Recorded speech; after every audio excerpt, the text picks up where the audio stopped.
I think there were more Brighton fans that came than I thought were going to be there. But anyway.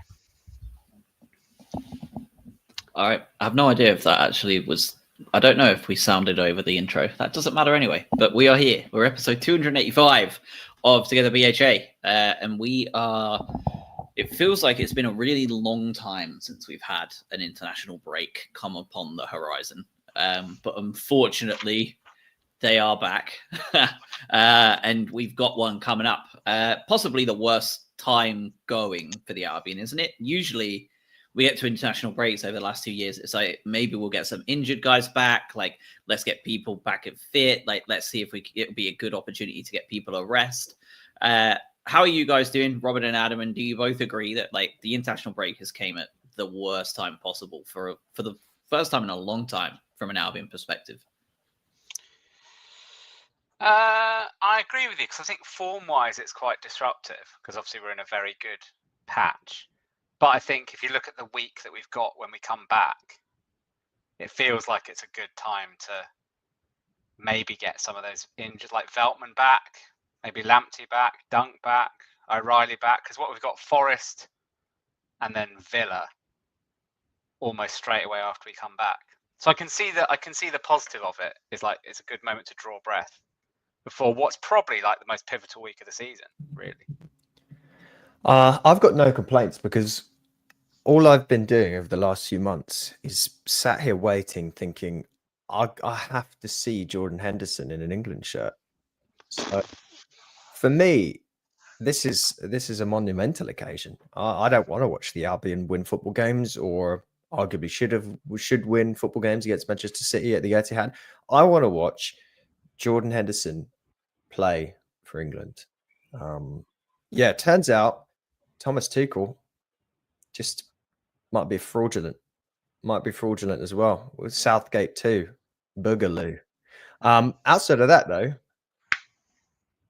I really want to talk about this game. I don't know, my feelings have sort of changed a little bit because I was actually quite angry after the game, and I know you guys were a little bit more glass half full, and I was glass smashed on the table. Because it's hard to complain about a point at the Etihad, but I'm going to complain about it because so many chances to win. Anyway, how are you, Josh?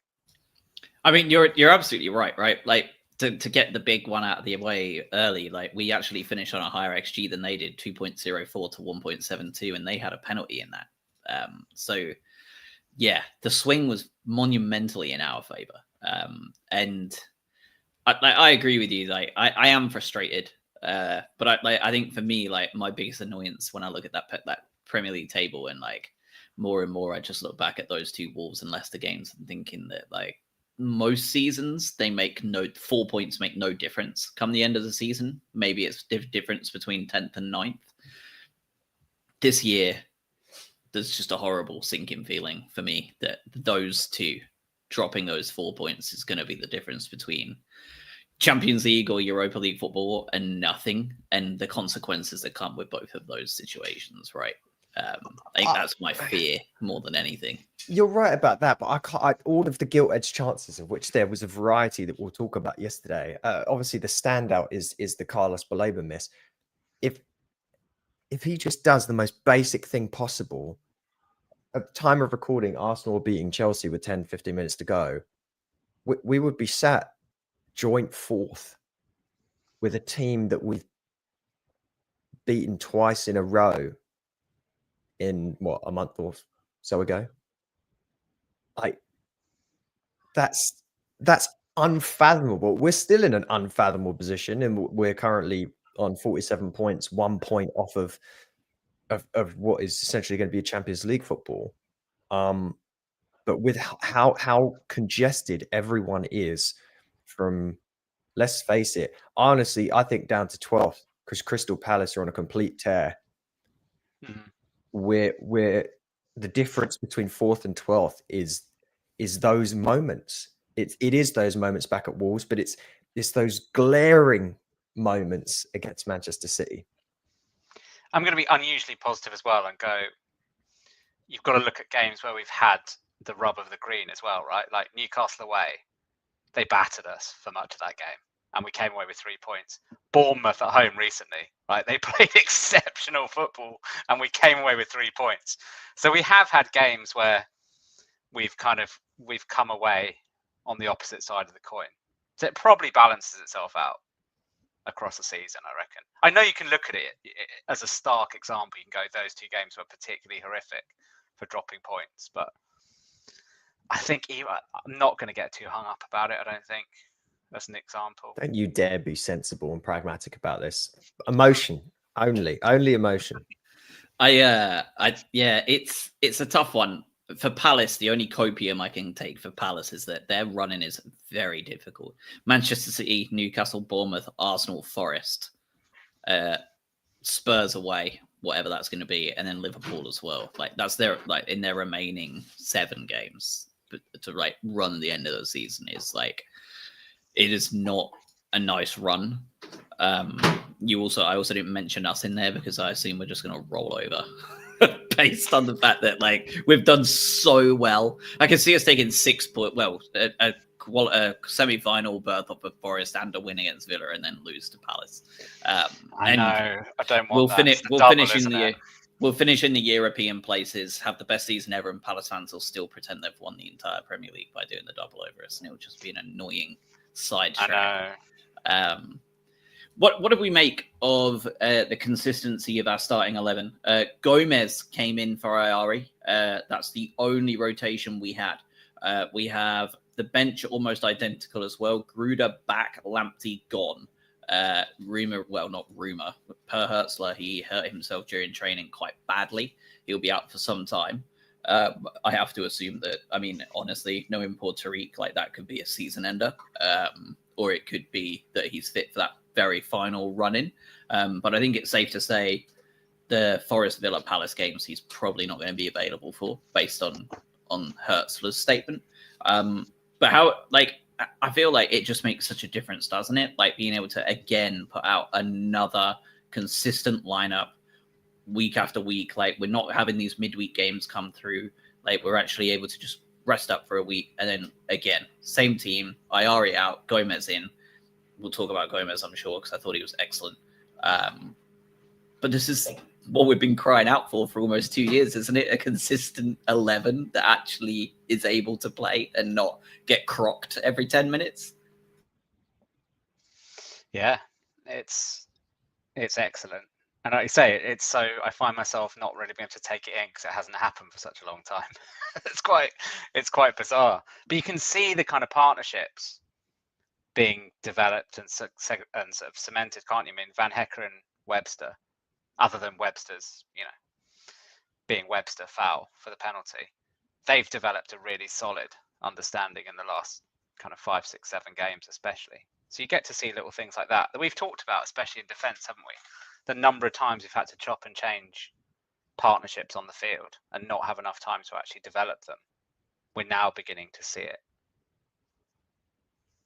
Yeah, I liked the switch to Gomez. Obviously, for a game like this, Ayari's too lightweight when you're going to be away to Man City. Your other option was to play Weaver alongside Baleba. I'm assuming Hertzler just sees that as too defensive, and he likes to make the Weaver sub late in games, doesn't he, to shore things up and just get a bit more solidity. Normally to give Baleba a little bit of a break towards the end of games, which seems to be a sort of a running theme that has happened over the last few games, I feel like. But yeah, it has been nice to do that. But you say it, we are riddled with injuries still. It's quite funny. I know we're we got a consistent team. Our starting number 9 isn't starting at the moment. Our starting right back, arguably left back, captain and centre back. We are missing quite a lot of people still, which is crazy. But the fact that we can still perform at the level we are is impressive. I looked at this Manchester City team and I looked at their back right side before the game, and I thought Matoma was just going to feast on this. And quite frankly, there were times where the space that was created there was really effective. But I looked at Rico Lewis, Kushanov, Nico Gonzalez as their sort of like triangle over on that side, with Savinho trying to track back then defend. Like, that's not very good. That is not very good. So I wasn't actually too shocked at the fact that we really were able to take the game to them. I tell you what is shocking, and I'm skipping way forward here though. Take a positive. They brought on Bernardo Silva, Phil Foden, and Kevin De Bruyne. Those were their subs. I mean, if you 2 years ago, 18 months ago, you wouldn't be called crazy for saying that 2/ maybe even all three are probably top 10 in their positions in the world. 12 months, 18 months ago, Phil Foden was basically like player of the season, wasn't he? Unbelievable, wasn't he? De Bruyne, for me, 2 years ago, probably the best player in the world. Agreed. And Bernardo Silva has been classy for years and years and years. This is us now. We can do this. I know it's not the same city, but we're able to take the game to these teams. Like, there's not. I really don't look at any of these other teams now in the league and go, we're way out of our depth against this side. Even a Liverpool, we can take the game to them. Yes, they've got better players on paper, but I didn't feel entirely outgunned in this game, which is crazy to say. We dominated them, didn't we? I think Robin's flipped his mic down. But yeah, we dominated, especially in the midfield. I thought like Gomez was brought in as this like really attacking midfielder, flair midfielder. But like he's actually like pretty tough, isn't he? Like he's definitely a good physical presence in the middle of the park. Like he absolutely bossed them yesterday with Baleba. And the amount of times the ball was just that second or third ball that dropped was just took up by Baleba or Gomez on the halfway line because the City players weren't anywhere near it at the Etihad was shocking. I think I said it to you guys in the chat at one point. And I think it looked quite silly because then we went and conceded shortly afterwards, but obviously ending in a draw, so it didn't matter. But I feel like there was a point where I texted you guys that like, why do we look more comfortable playing out from the press at Manchester City than Man City look playing out of the press? This is a very strange Manchester City team, and I'm not entirely convinced that they're going to be able to like fix this over the summer. I don't think they come back next year and romp the league like they have the last three. No. Like I think this is going to be them for the next 2 seasons. Like it's going to be a slow rebuild, and it's whether Pep wants to bother doing it. And then obviously we also have this charges hanging over their head of like as to whenever that's going to happen, which could obviously be massive as well. I'm hoping still for the day that we finish 8th or 7th and they make a decision at the end of the season to dock them 20 points and we take Europe due to City dropping points. That would be peak football. It's you're right about the press. The way in which Hertzler has the team set up to press, there's always 1 or 2 chances that are created in games from that press. It's incredibly effective how that front line is also, as you say, when you start to get a little bit consistency with the players that are playing, they start to get on the same wavelength as to who moves where and how they operate. You saw on the other side, as you say, a group of players that aren't consistently playing together. Like Marmoush is new to City. Savinho and Doku, I feel like they switch those guys out fairly often. Haaland doesn't quite have the pace to always close down to the level of which someone like a Minte obviously can. But at the same time, it's impressive that we're able to do that. These aren't any slouches. Like Marmoush is a world-class player playing out of his mind football at the moment. We're not, like I said, we're not outgunned here.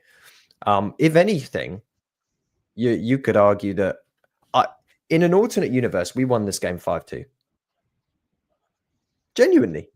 That's not an exaggeration. I can name you 4 chances now that I think probably we should. Firstly, I don't think the Mitoma goal should have been disallowed.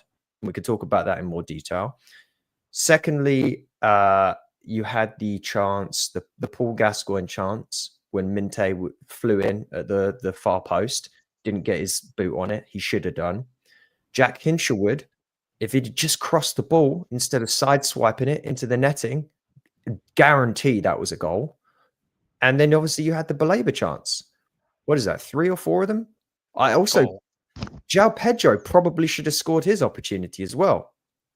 Like, I can only think of maybe one chance that City had that they should have scored, and I think it was a free kick in at one point. It went really close. We should have won this game comfortably. Yeah, it's mad in a game where you got, like, say, Haaland set the record. Wasn't it set the record for like the fastest to 100 Premier League goal involvements or something?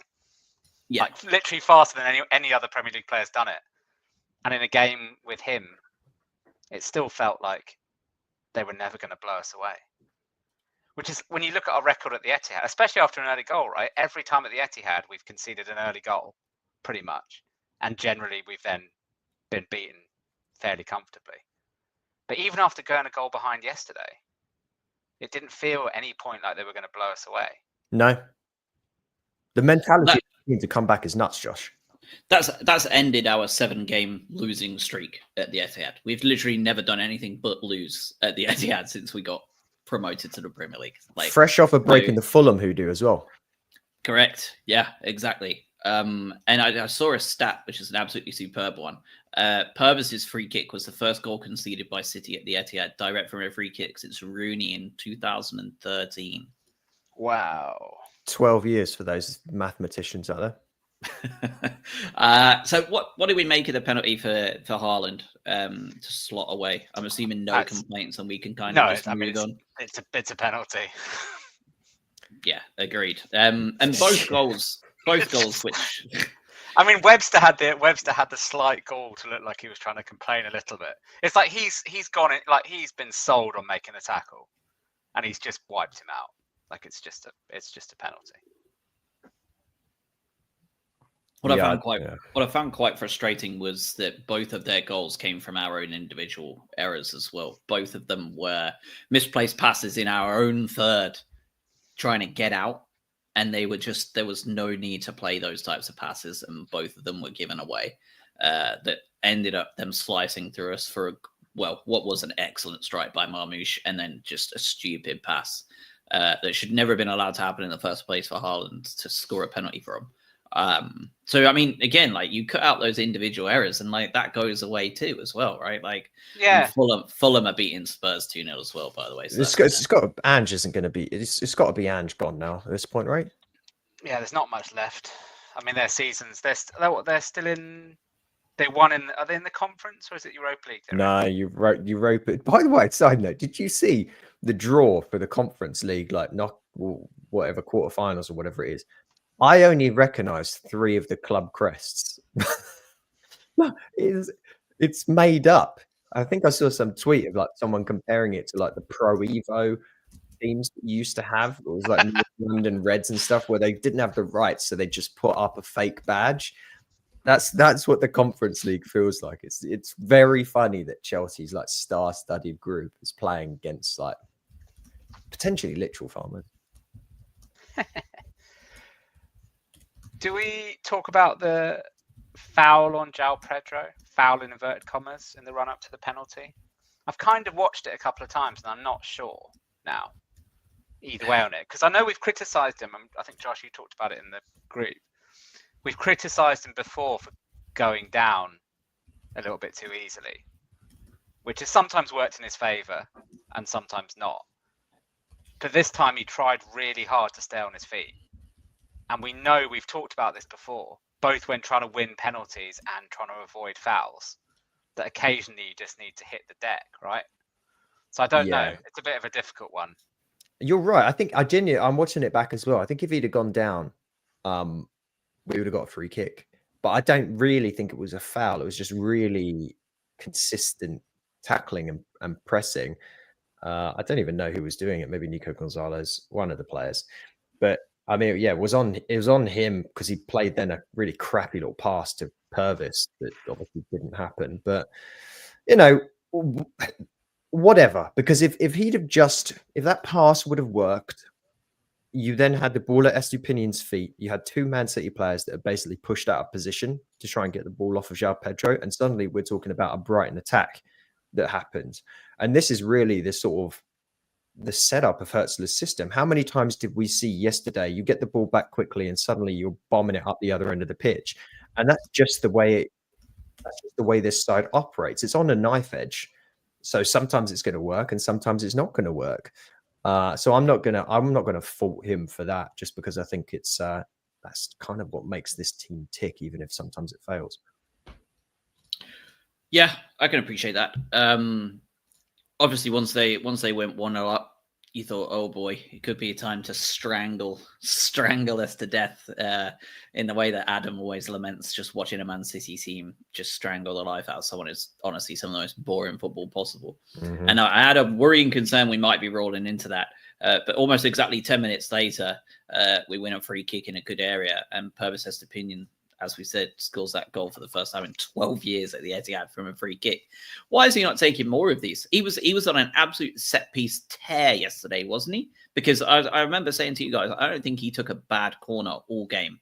These lofted over-the-top balls for either Webster or Van Hecker or somebody else to head back into the mixer at the back post was causing absolute carnage. The free kick was excellent, although I'm not sure what Ortega's doing. Or maybe he just admired how accurate it was to come off the post as well. But he had an absolute belting game yesterday, I thought, from set pieces, and honestly wasn't bad at all regularly. Like we've been a bit harsh on Estupiñán lately, especially like we've seen like he's lost his legs a little bit. He seems quite slow, tired, inconsistent. I thought he played really well yesterday, and I mean he scored the goal, and he really, in a different game, as you say, like it could have been 5-2. Like he could have easily got an assist from one of those corners as well. I think so he did I suppose it was an assist, a sort of assist for the Hinchelwood goal, wasn't it? Because that was a floated corner that's headed back. It's not a Hinchelwood. It's not a Hinchelwood goal. There's no way we're even pretending that. It's going miles off target, isn't it? It's not even remotely on target. There's an angle behind the goal from Match of the Day, and you can see like the way he's shaped up to hit it. Like it's going wide. But yeah, I agree with you. It was excellent. It's one of those games where, and we've said it about a few players, if they put in that sort of performance consistently every week, then they wouldn't be here, right? That's kind of what you have to live with at that extent. Well, you say that. Like, there's players playing for Man City that aren't putting in consistent performances each week. You can look at, for all the dancing that Jeremy Doku did, and he terrorized us. Let's face it. Jeremy Doku was, every time he got the ball, my heart went in my mouth a little bit. He was the only player where it was at his feet, and I thought, oh God, what's going to happen now? Thankfully, his final ball is absolutely shocking. But he's a player that's inconsistent. Savinho's a really inconsistent player.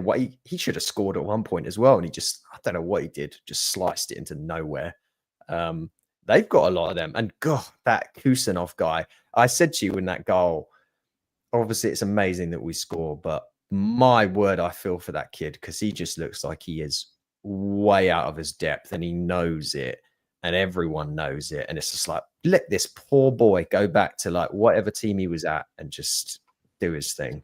You know, when you see the president after 4 years, like look like a corpse. I mean, they all do now, with the fact that they're generally electing corpses. But like, you know how like Barack Obama, he came in like young and fresh faced, and like by the end of the 8 years, he literally looked like he'd had his soul like drained from him. Like that, he's done that, but over the course of like 4.5 months of Premier League football. Like that's it feels like the difference in demeanor, attitude, even like face, like it just looks like he's absolutely lost the will to live, like playing for Manchester City. I mean, this guy was playing for like Lens, right? This is a 21-year-old Uzbekistani, just like every now and then playing for Lens, like, just thrust into this. So whatever. Anyway, beside the point. Estupiñán. Did he not score? He scored an own goal on his debut, I think, as well, didn't he? He did, yeah. I mean, we think we have defensive worries. Imagine, I'd take 2 Adam Websters over a single Kusanov. Yeah, that's not. I mean, it's not that controversial. Purvis is a very bizarre footballer to me, and we talked about this before. I do not understand the man. He looks so untidy on the ball every single time he gets it, and you don't really know entirely whether he's going to just do something stupid on another level. And then you put the ball at his feet, and that's a perfect free kick. A perfect free kick. Like, you can't do it any better because it touches the post and goes in. Like, there's no other way physically for that to be any more efficient. And as you say, his corners were excellent. The back post targeting was clearly designed and set up like that. We now have someone that I guess is paying some form of attention to set pieces, which is nuts.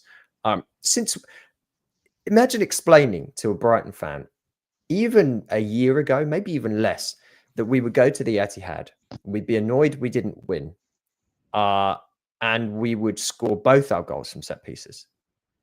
You'd have been accused of being an absolute fool. But that's what we are. No one may continue. Yeah, I mean, you're not wrong though. Like, it really, like the change in set pieces has been like it seems like it has been overnight. Maybe that's what the German coach that came in January has a specialty in, and no one's like actually known about it. But like, he's came in and just overhauled the entire set piece setup. Are we now not seeing? So I was going to say, Josh. I was going to say, are we now suddenly not seeing basically all the things that people told us were good about Hurtzler's whole setup? And it seems like we've seen them all condensed into like the last month, having really not seen much of it for like the preceding 5 months. He's now condensed everything, all his greatest hits, into like a 6-game. Have you still got his P45 on your desk? When are you delivering it to him? I don't know. It depends. It's all going to hinge on the Forest game, I think. Because I think, this is a slight tangent, but I think there's absolutely no reason we shouldn't be winning the FA Cup this season. You can't say that. No, I would suspect that every other of the 7 teams will be saying the same thing. Yeah, I genuinely think there's no reason. I think there's no reason we can't win it. Anyway, I think the set piece thing particularly was something that we were told he was really hot on at St. Pauli, and we're now seeing it. Not just in this game. We've seen it recently, particularly from defensive set pieces as well. So I'm with Adam. It's bizarre to see. Sort of normally when you get a corner, you're sort of half turning away because you think, well, this is really not going to result in anything other than an opposition counter-attack, right? So yeah, it's nice. Yeah, there's a couple of questions from Stephen in the chat, which is good. So talking of winning the FA Cup, well, let's hope it doesn't go to penalties, because as Stephen says in the chat, how poor Bart Verbruggen is at saving penalties compared to Jason Steele. It's not like he doesn't dive well. Like, he covers the goal great. I just don't think I've ever seen Bart Verbruggen dive the right way for a That's penalty. overrated. He's unbelievably poor at saving penalty. His rate, I think, has he ever saved a penalty for Brighton? I don't think he has. Can you two ever recall a penalty he's saved for the Albion? Because I cannot. No, but that's not saying much of my memory. What in his defense, the stats or the data came up before the penalty was taken, and it showed that Haaland predominantly fires his penalties in the bottom left corner. Remember, you're facing a left-footed player. It's going to be a slightly different setup to normal, and that's where he dived. So I'm just assuming that Bart predetermines his movements based on the data that he's seen, which clearly is a shit way of doing it. But, method in the madness, I suppose. Robin, another one from Stephen. Do you guys think that Hinch has benefited from working with Gross over the last few seasons? In his game, there are so many similarities he has picked up in his positional play. And he's arguably being asked to play the same kind of utility role as well. What are your thoughts on that? Yeah, agreed. He is that kind of player that it's difficult because on the one hand, he's still not played enough football yet for us to really know what his best position is. He had that period under De Zerbi where he was basically having to play every game in lots of different places because no one else was fit. So yes and no, he sort of had to develop that, but I still don't know, where's he going to end up? He does a really crucial role because he is able to fill in. I know we're a little bit harsh on him, potentially up against, Doku in a really tricky winger. But he's not really an out-and-out fullback. I know he can fill in and do that job, but he's not an out-and-out fullback. And then you look at central midfield and you go, is he getting in ahead of Gomez, Baleba and Ayari in central midfield? So it's a difficult way of saying, I don't know.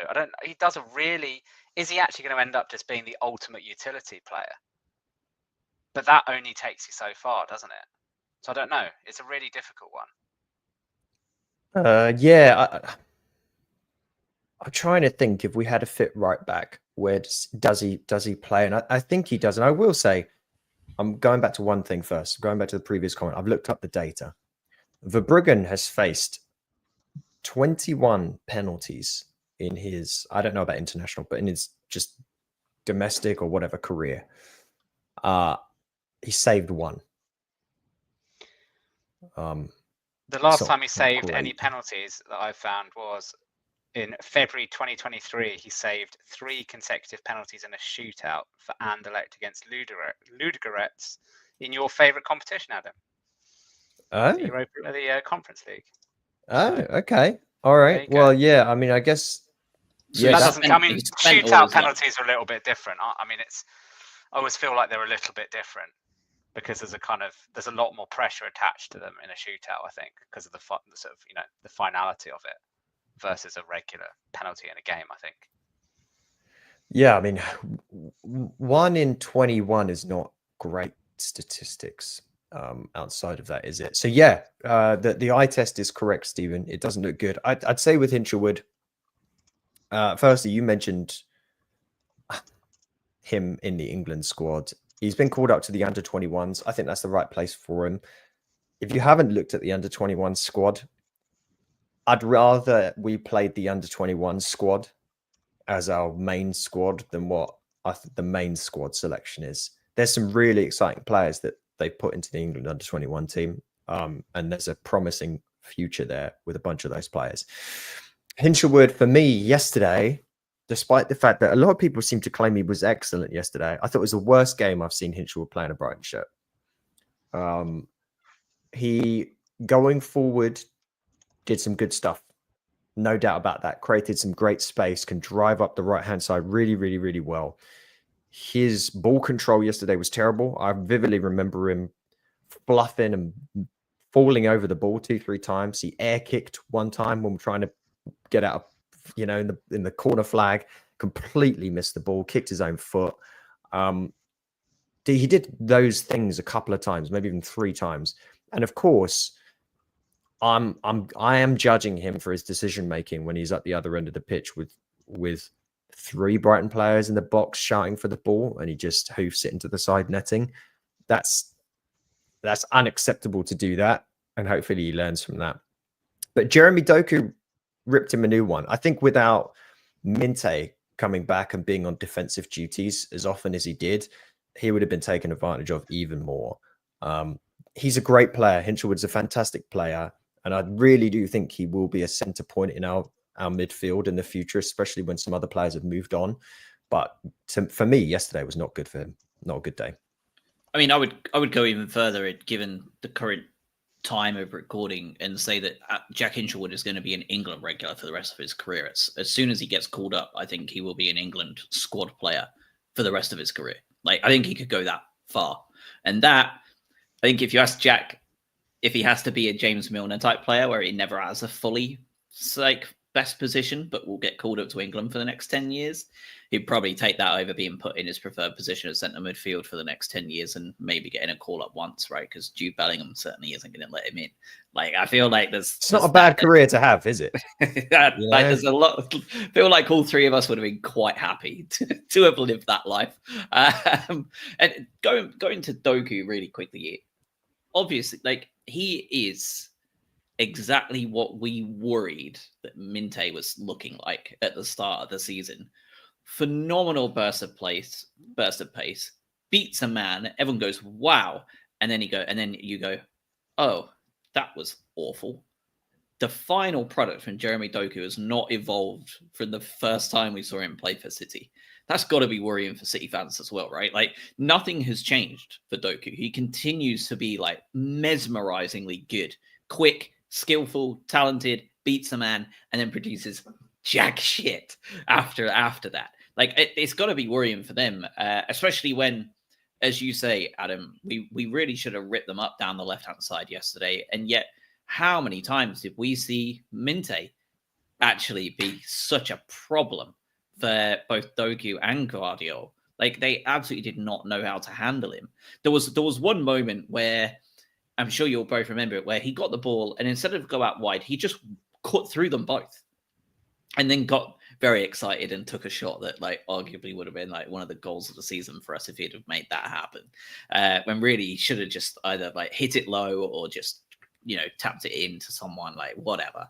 But like they could not cope with him. And like what an unbelievable growth he's had over the last 7 games as well. Like he has turned into a very serious right winger for us, which is great.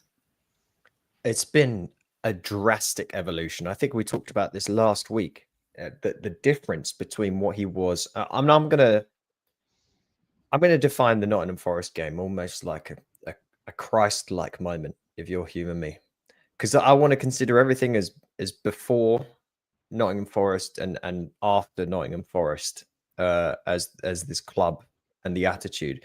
Before Nottingham Forest, entirely different player to what we've now seen post Nottingham Forest. He's got that electricity back that we saw in the first game of the season, then didn't see for 15 games. His ability and confidence to take on a man is really, really strong too. He's been excellent, and you've got this wonderful balance of, on the left-hand side, a player like Mitoma, who's doing these sort of like cerebral type dribbling moves where he's trying to be 0.1 seconds quicker than the defender's thinking, seeing where the defender puts his foot and weaving around and cutting back and passing it back and creating space.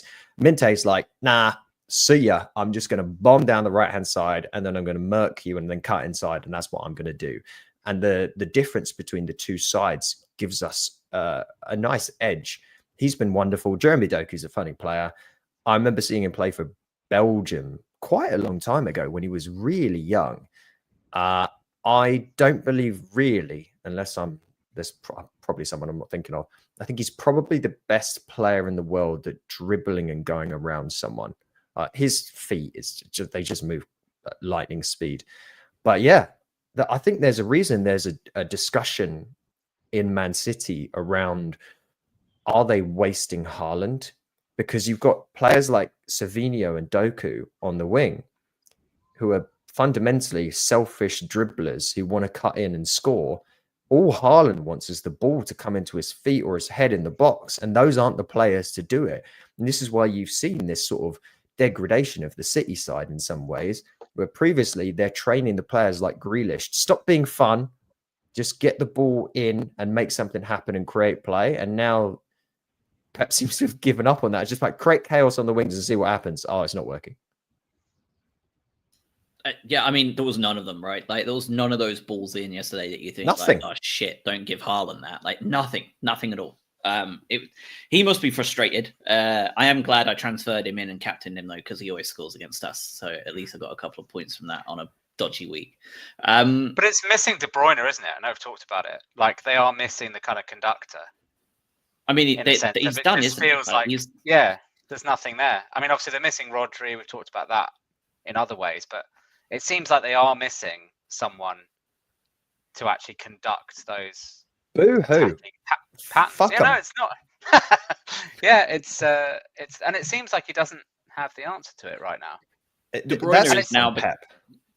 Yeah, it is. And De Bruyne is now, he's 33 years old. He's had some injury worries.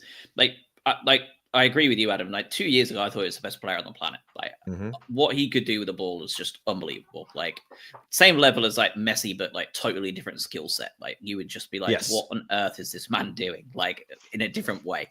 But now, like he's, life at Father Time has caught up with him, right? Like we're seeing that. We always see it. Like no one can beat that.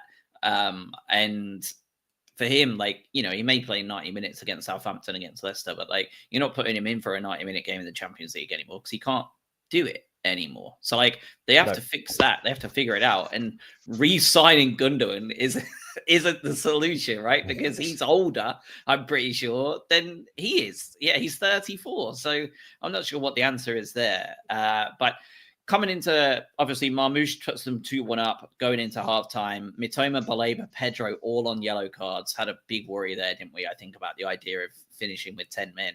And 3 minutes after the break, the corner comes in and it's just a horrible scramble in the box and it's immediately 2-2. And from then on, I don't think, obviously, they hit the post, which was a huge opportunity. That was the only opportunity of note I can remember for them. And Adam, you've already succinctly went through quite a few from that point where we failed to make it count, right? Like, we had 7 shots, 5 of those off target, like, and 2 or 3 of those, like, as you say, João Pedro's chance was a bit tougher, but he's also a striker, so like you expect more from him.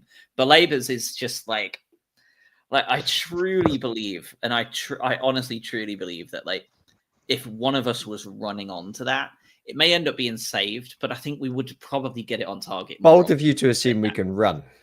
That's So true, yeah. You don't even need to. Just stand there, because like you wouldn't even need to run. You go where if I had to just pick one place to stand and expect a chance to come, it would be basically on the penalty spot. Just stand there. Don't need to move. It was just I mean, just he's thought it was acknowledged going to it, be right? the Like, easiest pass. On Instagram, he said should have won it for us. So I mean, he's not shying away from it. All I can hope is Pep watched that and goes, yeah, definitely not signing him after that. Yeah. I want to briefly. I know we don't want to do this. It's going to be quick. Simon Hooper, the referee yesterday, he did one thing that redeemed him, and that was when he gave a yellow card to Jeremy Doku for diving for simulation. When referees do that, they get in my good graces because I want to see more of that. And quite honestly, I think he probably could have been booked a second time for the same bloody thing that he did towards the end of the game as well. Outside of that, he was tragic. He seemingly refused to give yellow cards to Man City players, clear yellow card challenges. There was a moment where we got an advantage and ran down the pitch, creating a goal-scoring opportunity. I forget the one that happened, but I think it was Marmoush just grabbed, it was a professional foul, grabbed one of our players and pulled him down. He played the advantage. He never went back and carded him. He just didn't do it. Like, that is incompetent refereeing in an unbelievable way where you could change the game. And that really annoyed me. I just wanted to bring it up. But I mean, Simon Hooper, he was the VAR that gave the penalty for Man United after the final whistle against us. And I've hated him since then. I'll never forget that. He can't do anything to redeem himself. Yeah, that is fair. Josh, like you'll know, obviously, Andy, whose funeral we went to on Wednesday, he hated Simon Hooper, like with a passion. And any game that Hooper refereed at the Amex, I won't repeat the language on this podcast, but you'd wait for a quiet moment. Literally nothing's happening in the game. You can hear a pin drop, and Andy from the back row of the North Stand would bellow something at Simon Hooper. And it always entirely deserved because he's dreadful. Just looking at his stats, Simon Hooper, we are the 3rd most booked and fouled given team for him in the league. He generally treats us very poorly. Manchester City, 2nd best, 2nd most favourable. Man United also on that list. Those are the best 2 he treats well. That's weird, that isn't it? Feel like a real sentence, but Manchester United and Manchester City both are the most well treated by Simon Hooper. And quite ironically, there is a bit weird here because the top 4 are Arsenal, Chelsea, Palace, and Brighton. There are patterns there, which is a little bit odd. Where's he from? Yeah, that is quite an interesting question, isn't it? Where you were born in Swindon? What is he on about? What's going on here? Doesn't even make any sense. Yeah. Nah. But from then on, as we said, I don't think there was a single time where I felt that we were in danger of losing that game, with the exception of that ball coming off the post. And I think there are a lot more times in that last 35 minutes where City fans felt that they should have been going home with absolutely nothing compared. Diego Gomez coming off for Ayari. And Welbeck coming on for Ruta. Quiet day yesterday, didn't need Jorginho, but those 1 or 2 times where he popped up, he just makes such a difference. Played in Minte that almost resulted in a goal, and his ability to just keep himself on the ball is just nuts, isn't it? Got an assist, didn't he? Didn't he get assist? Because he was the one that was fouled for the free kick. Yeah, he was fouled for the free technically, kick, yeah. Yeah. They all but count. to your point earlier, Adam, he is often one when I look at it, he is the one who seems to trigger the press quite a lot. Mm. Just with his energy, he seems to be the one that when he goes, everybody goes. And you need that, right? We've seen that. We've talked about even before obviously he's had a load of goal involvements this calendar year, right? Starting from Norwich in the FA Cup onwards. But even when he was not contributing goals and assists directly, the one thing we talked about consistently was his energy all throughout.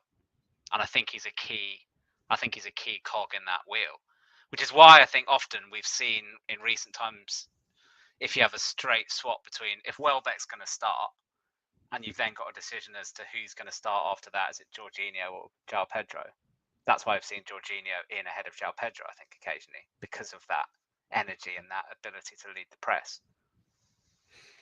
Yeah, he's again continues the talismanic figure for me. It's funny because there's towards the end of the game, I say towards the end, 70 minutes in or so, whatever, Man City started to do Man City things, right? As in the old Man City, get the possession, try and build up the play, bore the game to tears, like all that stuff. But you saw this new way of that old style Pep football against the new version of football, if you will, that someone like Herzl is playing, where, yeah, sure, just have the ball. You're not doing anything with it.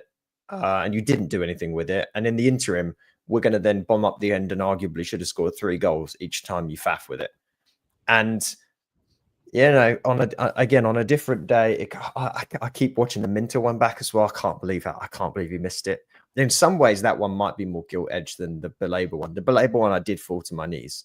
But the Minter one, watching back, in some ways, actually is worse.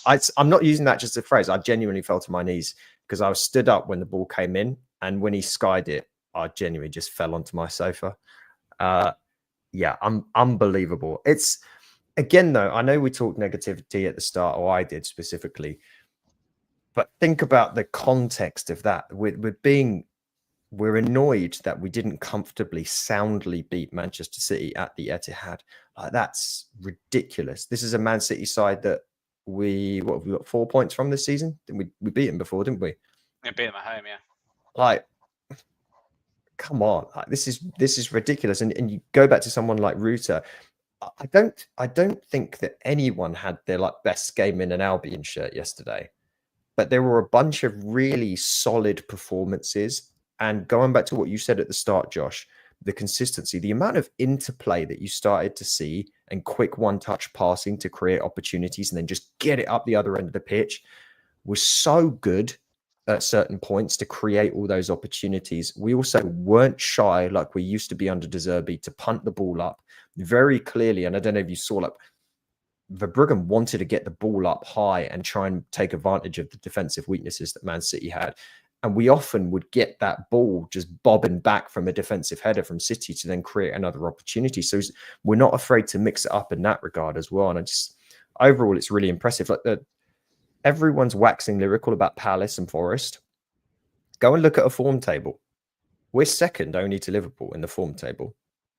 It's 13 points out of our last 6 games. Only Liverpool have bested that. And Palace, if they get something out of their game in hand, will be there with us as well, just ahead of us. As you say, international break. I think that's Villa away, though, so I wouldn't put too much. I know they're on great form, but that's a different kettle of fish to some of the teams have been playing lately. It's going to be a rough one. True. All right, men of the match. Who you got? I'm kind of with Adam, which is quite difficult because no one really just had that phrase. Game. Yeah, I agree. It's quite difficult being with me. I mean, it's quite difficult. I mean, Hinchelwood, I've said he had a difficult game, but lots of other people were very good. I mean, I think going back to what you said about dominating the midfield battle, which seemed to be where we were really cleaning up, it's probably, even with his miss, it's probably Belabor again, just to be monstrous in that midfield. I think I agree with you. The amount of times he got the ball and wiggled his way out of trouble and just got it into the right place to create another chance and opportunity that another player in his position would have just made a sideways pass and slowed the game down and made nothing happen. He is such a difference maker, I fully expect. I'm going, Josh. I guess who you're going to give it to. I've got a feeling. I've got a vibe here. Go on then. Is it a certain Paraguayan you're going to give it to? It is. Yeah. It is. I thought he was phenomenal. I thought he partnered Baleba so well. And his defensive work shocked me the most. And that's been the biggest surprise since he's came in. Is Diego Gomez's work in the midfield is not what I thought it was going to be. From all the comments from the Inter Miami fans that you'd kind of stalked on the internet, all the stuff you've seen from him in a Paraguay shirt, right? Because that's the main sort of stuff we've been seeing from Brighton fans as highlights before we signed him. None of it looked like he was a very capable, combative midfielder. And yet he pops into the midfield yesterday alongside Baleba, has more successful tackles than anybody else in the side. Joint top for interceptions and only behind Van Hecker for successful clearances. So Van Hecker has 10 clear, yeah, nuts. And also then going forward, he had a couple of really good opportunities as well. He really carved them open a couple of times. I thought he played really well, and that. Seeing what he can do now, that's the midfield duo I want to see going forward. You've just found your Caicedo and McAllister again, and that's it, job done. Think about your backup pairing is Matt O'Reilly and Matt Sweefer. Yeah, and that's by the way, you're not even including Iari in that. Or Hinchell. Right. We've got 3 different versions we can play. We've got 3 different Premier League starting quality variations of that 2-man pivot that we can play. Tell you what, the challenge that stands out for me, if you guys remember, maybe it was the first half, he came in and just came out of nowhere and perfect sliding tackle to get the ball out of Haaland's feet, Diego Gomez. And it was a really stunning tackle because Haaland was starting to make his move to the left-hand side and Gomez just thundered in and slid and got the ball. And it was a really excellent bit of defensive work. Shout out to Purvis as well, by the way. I wanted to, but he just didn't. I thought he was excellent as well. Especially given we have been a bit harsh on Purvis lately, but I thought he was excellent yesterday. I can't think of a single thing he did wrong, really. There wasn't really much he did wrong. And of late, it feels like he is the one that's giving away that key pass that results in a break or just something horrible happening. Out of position, whatever. But I thought he was excellent yesterday. Let's double that down because in terms of key passes, he was joint top with 2. Defensively, he had 3 tackles, which is 3rd on the team. Joint top in interceptions with 2. Decent amount of clearances. He was the highest pass accuracy in the entire team per Possessed opinion, 81.8% on 33 passes. 5 crosses, 4 accurate. When have you heard that? For the Albion. Yeah, that's nuts, isn't it? So he was, and he obviously pinged in a worldy free kick. So the fact that none of us called him as man of the match is saying something. Yeah, we had 5 corners, 80% accuracy as well. 4 out of his 5 corners hit an Albion player's head. I reckon. And one of them ended up in a goal. Before this game, about 4 out of probably 4 corners in the whole of the rest of the season put together have probably hit. I think you're probably right. Players' heads. Yeah. I genuinely think you're probably right. We are currently sat in 7th as we go into the international break. Fulham obviously just played. Obviously, they don't have enough to come and catch us because we did them over, actually, which was quite nice. Arsenal beat Chelsea, so that doesn't really change anything for us either, other than keep Chelsea within touching distance. And then Leicester, Manchester United later, which is just a bottom of the table scrap. Doesn't mean anything to us. Neither of them are coming anyway. It sounds funny because it's Manchester United, right? But at the end of the day, we are 13 points clear of them. They're not coming anywhere near us this season. They are just a joke of a football team. Their owner, meanwhile, it's just sat in the Mercedes garage in Melbourne. So it's clearly taken a lot of time to focus on the club. He's obviously just sketching circus tents, isn't he? Just yeah. on a loop, just how can I make this look more of a joke? Local elderly employee he can exploit and take away their sort of lunch money. But yeah, I wonder how he's going to angle that as a cost-cutting exercise. Going to Australian Grand Prix. Yeah, what a prick. He said he'll leave, didn't he? He said he'll get rid of the club if he gets enough abuse. I think that's seen as challenge accepted from most Manchester United fans. Like, you've just given them every excuse to treble down on what was already going on. He's come in and he's managed to be like more unpopular in like a year. He's managed to be more unpopular than arguably the most unpopular owners in the Premier League era, right? Of any of the big clubs. Like, it is really funny. It's incredible, actually. And he's a Man United fan, allegedly, as well, which makes it even more incredible. Like, allegedly, he's doing a lot of lifting there, I feel like. Well, he's from Manchester, I think, isn't he? I think he is actually like a local. He is like a lesser spotted actual Manchester-born Manchester United fan, and he's making a complete mess of it. I don't think he is. Really, I don't think he's a proper. He may be a lizard Manchester United fan. Like, yeah, he's a businessman though, isn't he? Like, he's overall like, it's still like, yeah, he doesn't actually care too much about the team. It's not real. Like, he just seems like an absolute idiot. Did he not try and buy Chelsea? So I was going to say, didn't he try to buy another club before United? I feel like he was like, maybe when Todd, sure. I know Stevens just mentioned Todd Bowley in the chat. I have a feeling like he had a consortium that wanted to buy Chelsea when Abramovich had to sell. Either way, none of these guys care. I mean, genuinely, I know obviously about 15 pairs of rose-tinted glasses on, but outside of Bloom, it's just a bunch of numpty businessmen that are trying to exploit and make money out of the clubs, or it's just a plaything. Brentford's owner as well, which probably wouldn't please Tony,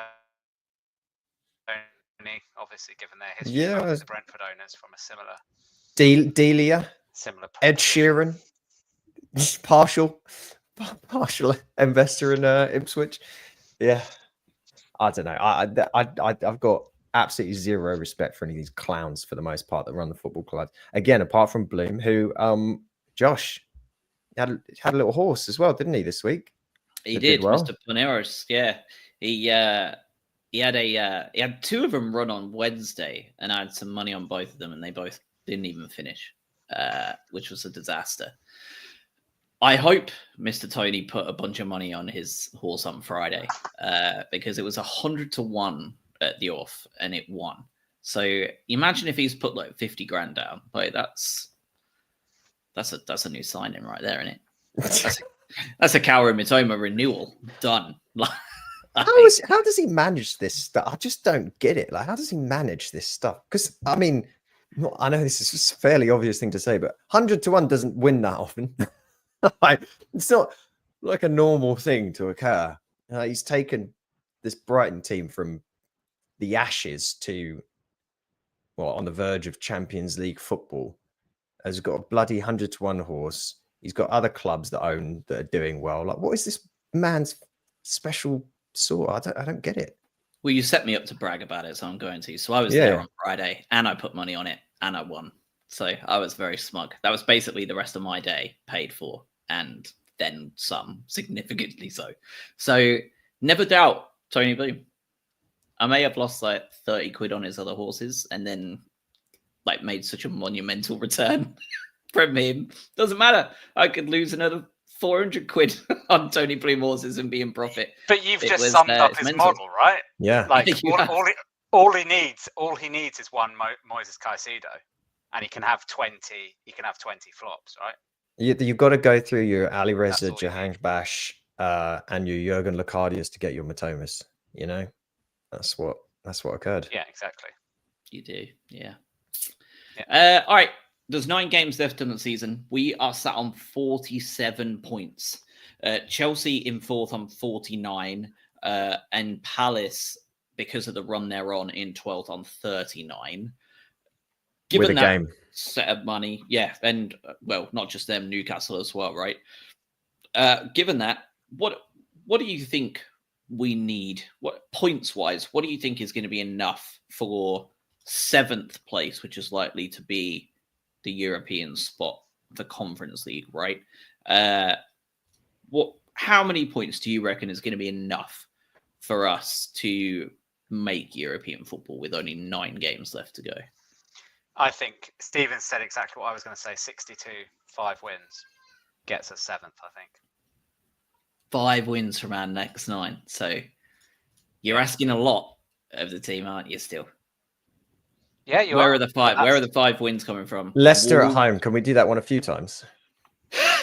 Leicester at home. Leicester at home. West Ham at home. It's got to be. Yeah. Ooh, Potter. Who else have we got? Have we got to go to Spurs? Yeah, because Potter responded so Spurs well. away. Yeah, true. Spurs away last day of the season. Probably Angela's Spurs, giving up all hope of everything. James Maddison talking about himself. Villa. I think Villa at home. They're going to have. I don't know when's the next round of the Champions League? Is it fairly soon after that Villa game? Because Villa have a terrible record generally, kind of around Champions League games in the league. They play. So I don't know where it PSG, falls on the calendar. April 9th is the first leg. We play them on the 2nd. Oh, so it's a week. Okay. No. You still have every chance here because they have to go to Preston on the 30th. They then play us on the 2nd, and then they have to play Forest on the 5th, and then PSG on the 9th. They're playing every 3 days. And we are early in that, but rotation will have to be already well underway. Plus the fact that they're already looking unfit. Give me 3 points for that one. Villa look knackered. You've got to have a look at that. So you've got to look at Villa, Leicester, West Ham, Wolves away, Spurs away potentially, and Wolves away. I mean, that's 5. That's even without Palace. Could go either way. You never know. There's a few in there. And we've been on a nice run against Newcastle too. So it's probably to look at. Yeah, it's probably to look at the games where we think we're definitely not going to get anything. Take a point off of on the beach Liverpool. Yeah, exactly. A point off Liverpool. I'd probably take a point at Palace and run away at this point. Just don't play the game. Let's just take a 1-1 draw and everyone's happy. Away at Brentford and Palace are the only ones where I think there's exactly. We're absolutely going to disappoint ourselves. Well, hold on. Let me give you some hope here. That's what I'm saying. I think they hadn't won an away game since they got a point against us, and then they've reeled off like 5 away wins on the bounce or something. Look at Crystal Palace, though. Palace are 15th in the home form table. That can't be right. It is. Selhurst is the best home stadium on the planet. Their away form, they're 7th, so they've been very good away. But yeah, they're right in the bottom rungs when it comes to home form. So if you want some hope, there it is. I think Robin, you said it early on. Like last season, it was Roma, Wolves, and I cannot remember who the other game was. Everton, I think maybe. But it was like Roma, Wolves, and someone else over the course of 7 to 8 days. And Fulham. We lost. We got battered at Fulham, didn't we, as well? We lost all 3 of them. And we went out of Europe, we went out of the FA Cup, and we basically that loss was enough to consign us to mid-table in the Premier League. I think you are honestly absolutely right, Robin. In these next 3 are that equivalent for this year. Right, at home to Forest in the quarterfinal, at home to a Villa that are having to rotate, and then away at Palace to exercise those demons of possibly the worst performance of the season, barring the 7-0. And they've not done the double over us since 1919. And for context, blame firmly placed. In 1919, they beat us on Christmas Day and Boxing Day, back to back. Back when the Premier League was the NBA. Yeah, and then Palace then got a 3rd win in a row the day after Boxing Day against Millwall. It's mental. So yeah. The whole season hinges on that. So to your P45 question, Adam, you can ask me again after Forest, Villa, and Palace. Well, I think if you want to just get an idea also of strength of schedule, which our American listeners will be more familiar with, our difficulty of our remaining games is would put us in 12th in the table. In terms of difficulty, as in if you're top of that table, you've got the easiest remaining schedule of games. The top of that table is Manchester City. They have the easiest run-in of any club in the league. And if I reel off the top 3, Manchester City, Arsenal, Liverpool, those are the 3 with the easiest schedules remaining. Newcastle 4th, West Ham, Forest, Wolves, Villa, Spurs, Man United, Chelsea. So a lot of the clubs that are above us have really easier run-ins. So that's just something to keep in mind as well. That Who's got the hardest? tricky. Who's got the three hardest? You want a random guess? It'll be really fun if it's someone like Southampton in the bottom three of it.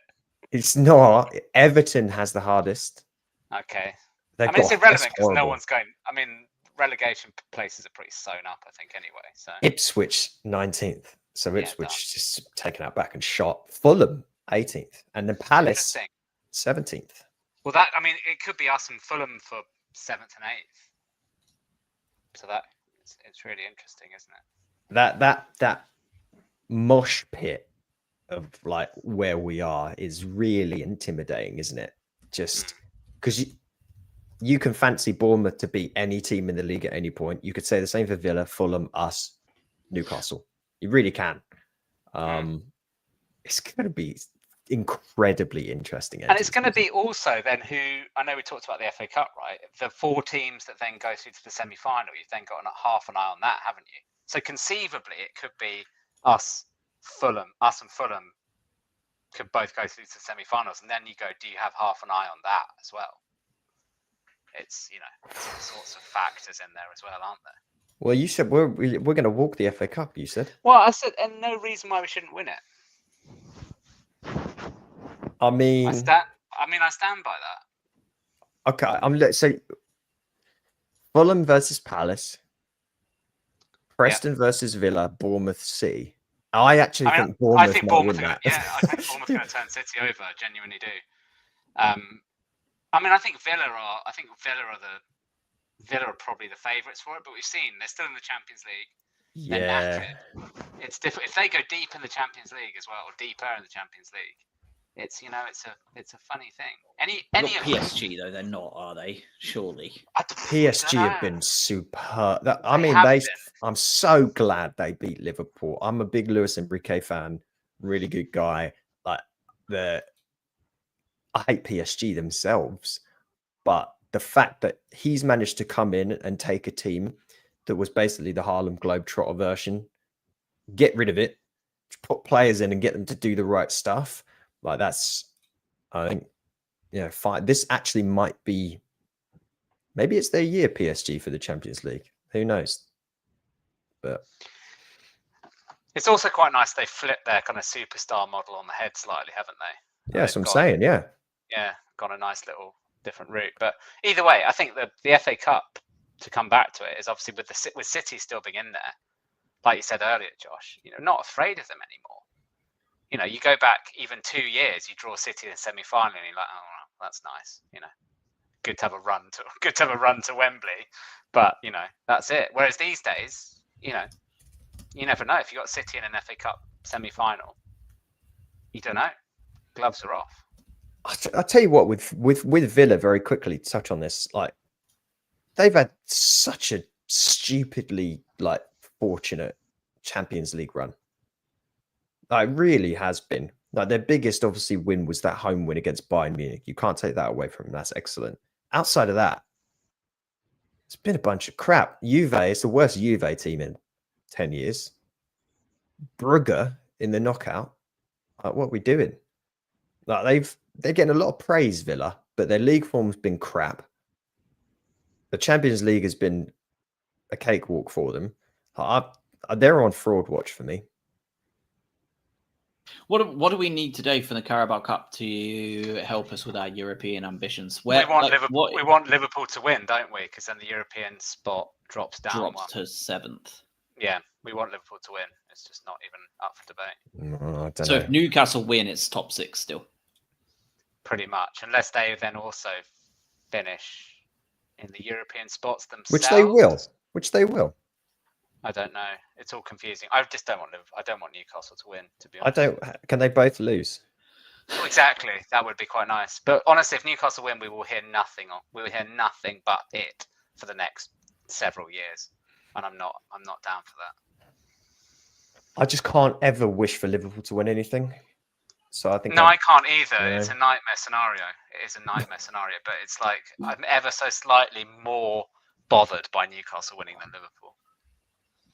It's a horrible position to be in. if it nets out that it's even, and regardless the European spots are the same, I'm Team Newcastle here for sure. Oh God, that's awful. Don't. Honestly, I think I'm slightly biased because I sort of live in the area, but it's already nauseating, and they haven't even played the game yet, and it's already nauseating.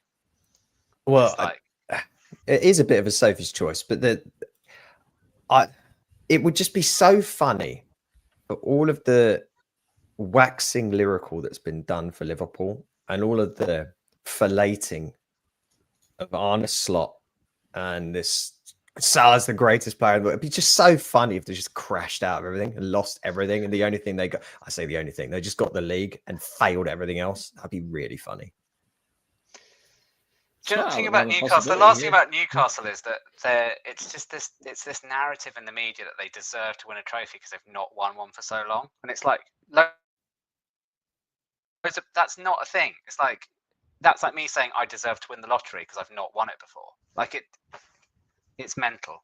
You do. I think you do, though. I do too, as well. Yeah, you deserve it. Long past you. Yeah. I know. I should. Doesn't help that I don't really buy a ticket, but it doesn't help. Got to be in it to win it, as they say, mate. But no, I mean, I guess from our perspective, given the fact we've got both of them left to play, that some sort of suspensions, red cards, injuries galore would be good regardless. All right. Well, on that note, it is International Week, so who knows when we'll bother recording again? Probably not next week. We'll be back after Forest then, won't it? After Forest. We'll be after Forest. Yeah. Are we winning that? Are we winning that game? I hope so. I hope so. Yeah, I think it's gonna be tight, but I think we probably will sneak it. Will you be there, Rob? I assume not. I'm hoping to be at the Forest. Oh, game. Nice. Yeah, so I'll let you know. Well, we will be for whatever that matters. It's a lunchtime one, isn't it? Is it No, it's a 5. No, it's 5:30, isn't it? 5:15. Saturday, isn't it? Yeah. You're both wrong. 5:15. It had to be a Saturday for us to be able to go, and I think it also had to be a Saturday for the Villa game as well, didn't it? So it kind of worked out nicely for that. Yeah, exactly. It is weird to think because I think maybe if you ask most Brighton fans, they'd be like, "Oh, I think we maybe do this." It is weird to predict a victory against a side who you only very recently just got beaten 7-0 by. Are we jumping the gun a little bit there? No, I don't think we are, because I think they'll be fully focused on trying to get into that top 4. No, maybe. I think anyone that's in the FA Cup at this point is looking at it and going, "We could do this." I totally agree with you. Yeah. Every single team in that final 8 are looking at that and going, "This absolutely could be our year." Yep. Every single one.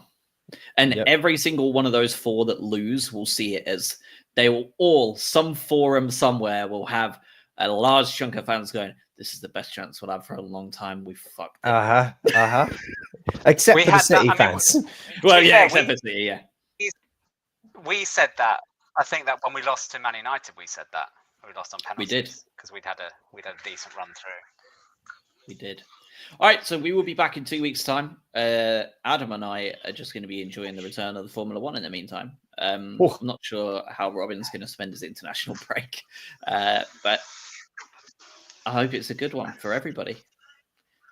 Yeah. Enjoy Hendo Watch. Cheers all. Jesus Christ.